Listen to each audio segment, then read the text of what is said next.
What if you're sitting quietly in your room, doing nothing special, when suddenly everything feels strangely wrong?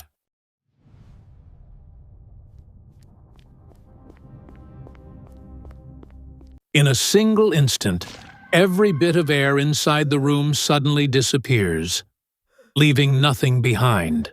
The air outside instantly rushes in, slamming toward the empty room with explosive force. The windows can't handle it anymore, and they shatter inward almost instantly.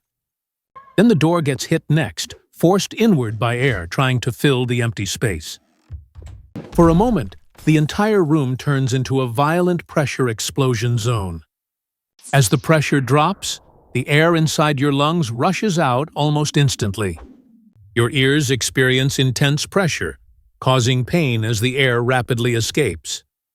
If you hold your breath, the pressure can seriously damage your lungs. It would be very dangerous.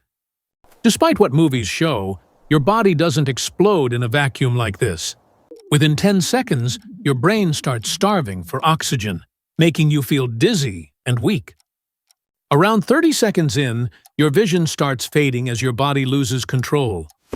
After 1 minute without oxygen, permanent brain damage can begin very quickly. Loose objects like papers and curtains get violently pulled toward the opening, and pull out from the opening. Heavier furniture doesn't fly out, but it shakes violently under the pressure. In just seconds, the room is left damaged, chaotic, and barely recognizable. If air rushes back within a couple of seconds, survival is actually possible. But without Earth's atmosphere, survival drops fast, because air isn't just oxygen, it's protection. If you're enjoying this journey, hit like and subscribe. Your support keeps these stories alive.